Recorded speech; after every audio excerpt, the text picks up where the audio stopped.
Bacteria કેવી રીતે સિટ્રેટને utilise કરે છે એના માટેની આ ટેસ્ટ છે.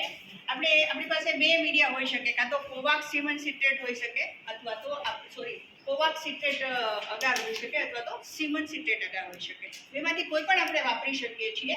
અહીંયા આપણે સીમન સિટ્રેટ અગાર વાપરીએ છીએ કે જેમાં આપણે ઇન્ડિકેટર ડાય તરીકે બ્રોમોથાઇમોલ બ્લુ વાપરેલું છે, જેનો કલર આપણને ગ્રીન જોવા મળે છે ન્યુટ્રલ પીએચમાં. Okay, fine. હવે આ સિટ્રેટ જે છે એ 16 કાર્બન સોર્સ છે, બરાબર. આ મીડિયાની અંદર બીજો કોઈ પણ કાર્બન સોર્સ સિટ્રેટ સિવાયનો નથી. જે બેક્ટેરિયા પાસે સ્પેશિયલ એન્ઝાઇમ છે કે જે સિટ્રેટને યુટિલાઇઝ કરી શકે છે, એ એન્ઝાઇમ એના પાસે હોય તો એ સિટ્રેટને ડિગ્રેડ કરીને એમાંથી આલ્કલાઇન એન્ડ પ્રોડક્ટ્સ બનાવે છે. જો આલ્કલાઇન એન્ડ પ્રોડક્ટ્સ બને તો આપણને આ બ્રોમોથાઇમોલ બ્લુ જે ઇન્ડિકેટર ડાય નાખેલી છે અગારમાં, એનો કલર ગ્રીનમાંથી બ્લુ થયેલો જોવા મળે છે. જો આપણે બ્લુ થયેલો જોવા મળે તો એનો મતલબ એમ છે કે આલ્કલાઇન એન્ડ પ્રોડક્ટ્સ બની છે. એનો મતલબ એમ છે કે સિટ્રેટ યુટિલાઇઝ થયેલું છે. એનો મતલબ એમ છે કે સિટ્રેટ યુટિલાઇઝિંગ એન્ઝાઇમ આ બેક્ટેરિયા પાસે છે.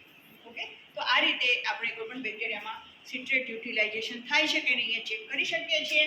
આપણને એન્ટેરોબેક્ટર નામના જે બેક્ટેરિયા છે એ આ ટેસ્ટ કાયમ પોઝિટિવ